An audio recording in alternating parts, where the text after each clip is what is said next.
In a village far away lived a woman named Anita. On the surface, Anita seemed like an ordinary woman. Her outward appearance spoke of a life filled with mundane routines and polite interactions. However, behind closed doors, a dark secret festered within her heart. Anita has once been a vibrant and joyful soul, but life's cruel twists had left her broken. A marriage that began with love and promise had deteriorated into a nightmare. Her husband, a man named Richard, had been abusive both verbally and physically. The scars on Anita's heart ran deep, and the wounds from years of mistreatment had left her bitter and resentful. When Anita's daughter May was born, she bore a striking resemblance to her father. From the way she smiled to the color of her eyes, every feature seemed to echo Richard's presence. The mere sight of May stirred painful memories within Anita, reopening wounds that she thought had long healed. Unbeknownst to the innocent child, she became the living reminder of a past Anita desperately wanted to forget. As May grew, Anita struggled to conceal her resentment. The smallest actions, innocent and unintentional, would trigger a storm of anger within her. May, sensing her mother's disdain, often found herself on the receiving end of Anita's frustrations. Harsh words, sharp criticisms, and occasional bursts of anger became a part of May's daily life. Anita's actions were twisted between her longing for love and her fear of repeating the past. She yearned to break free from the shackles of her traumatic marriage, but instead, she inadvertently transferred the burden onto her innocent child. May, desperate for her mother's love, couldn't comprehend why she was treated differently from her sister, Eva. Eva was loved and doted upon by their mother. She wasn't allowed to do any chores. She would always get the best things her mother bought. So Eva grew up to be a spoiled girl. On the other hand, the harsh treatment May received groomed her to be very hardworking, and she gained favor wherever she went. On some days, their mother was a little relaxed, but on the other days, she's having those episodes of bad memories of her ex-husband. She is a completely different person. And on those days, May is always on the receiving end. On one such days, May was running an errand when she ran into a car. She was injured and rushed to the hospital. The owner of the car rushed to inform her mother of the situation and took her mother to the hospital where May was taken. Instead of sympathizing with her daughter, she angrily rushed towards May, hitting and cursing at her for destroying the expensive items she had with her at the time of the accident. Everyone present was surprised at her reaction. Not even a single empathy that was expected from a mother to her bedridden child. She turned towards the young man who caused the accident and asked him to pay for the damaged item.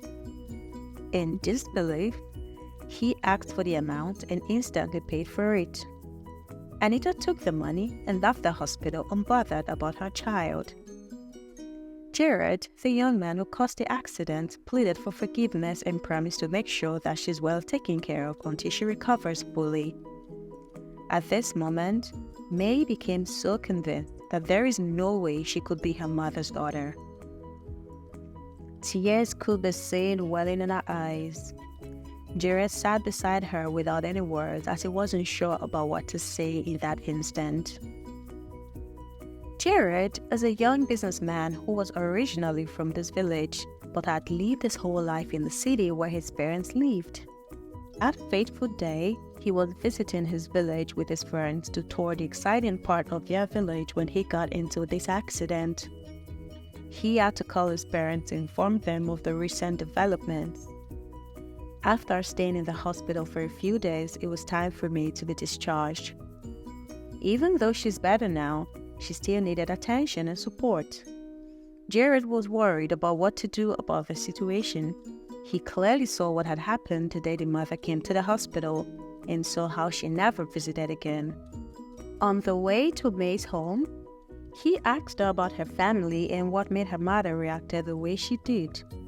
But the only word May uttered was, "I don't know." So Jared just concluded that she wasn't ready to talk about the situation, so he refrained from asking further questions. When the car drove into their compound, they could see the mother braiding Eva's hair. And as if like a sudden downpour, May broke down in tears, this time with loud outcry as she could not contain her emotions. Lost and confused, Jared alighted first and told the mother that he brought May home and that May will need some assistance. Unbothered, their mother continued braiding Eva's hair as if no one said anything. More confused, Jared went into the car and drove off with May inside. They drove all the way to the city and he brought her to his parents' home. After explaining the whole situation to them, he told them that he is responsible for her well-being, at least till she gets better. He asked them to please take care of her. He then assured May that she is in good hands and promised to always check up on her. Jared's parents were very kind to her. They took care of her like she was their own daughter. The love and affection she's longed for was felt with his family. After a few days, they asked her to tell them about her family situation, which she did. They thought it wasn't normal for a mother to treat her own child like that. So they decided to pay her a visit but wasn't sure about how to handle the situation. They asked May what she thinks, and she told them of her mother's only sister, someone her mom really respects and adored. She told them that they could get access to her mother through her aunt. After a few days, they planned to visit her aunt. When they got there, her aunt told them everything her sister went through in a marriage and how her husband was a monster who would stop at nothing unless he hurt his wife every single day. She told them how he would beat up his wife even during her pregnancy. And when she became pregnant with a second child, May, her husband's ill treatment became worse as he made it clear that he didn't want anything to do with the baby. As a result, he doubled whatever punishment he was giving her before. And he made it clear that the baby was the biggest mistake she's ever made. So Anita became so bitter and disappointed. She refused to accept the baby. Her family tried all they could to free her from the marriage, but for some strange reason, she clung tightly to her abusive husband until one day. While she was heavily pregnant, her husband started the usual beatings when she fell to the ground and fainted. Neighbors ran to inform her family members. This time, her older brothers paid no heed to her and locked her husband far away from their village without telling the wife where he was. So, after she had the baby, May, she felt so much hatred for her, and as a result, she treated her like an enemy. May was shocked at all of this. She's never heard this side of the story before. She began to feel so much hatred for her father. She also first felt sorry for her mother, but at the same time wondering why she had to be the one to pay for her father's crimes, just because of mere resemblance. After hearing all this, Jared's parents, concerned for the well-being of May, decided to intervene. Mrs. Thompson, Jared's mother, asked Anita's sister to invite her over for tea, without informing her that they are May's guardians, creating a safe space where Anita could share her struggles without fear of judgment. When Anita came, she poured out her heart. Miss Thompson listened with empathy. Through tears and choked words, Anita recounted the painful memories that haunted her. She revealed the deep scars Richard had left on her soul. Mrs. Thompson, wise and compassionate, gently guided Anita towards healing, encouraging her to seek professional help to untangle the emotional knot that bound her. In the meantime, all the parties involved, without the knowledge of Anita, decided it was best for May to remain with the Thompsons, as she also needs therapy herself. Over time, Anita began to attend therapy sessions, confronting the feelings that had haunted her for too long.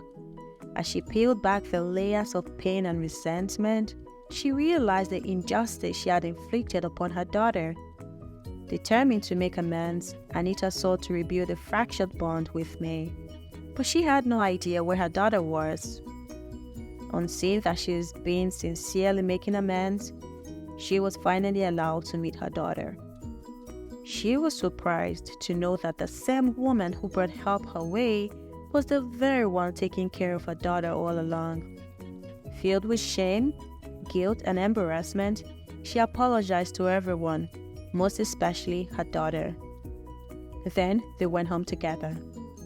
It wasn't an easy journey, but Anita's sincere efforts began to mend the wounds. Through therapy, both mother and daughter learned to communicate, understand, and forgive. May, once burdened by the weight of her mother's resentment, found solace in a newfound love and acceptance that gradually blossomed between them. The dark clouds that had shrouded their home began to dissipate. Anita, now armed with the strength to confront her past, learned that love had the power to transform even the deepest scars, proving that with courage and compassion, one could break free from the chains of a painful past and forge a brighter future. Both families became best of friends and they lived together like family. This is a story my mother told me. If you enjoyed watching this video, please like, subscribe, and share with your friends as these help us grow. Thank you and see you in our next story. Bye!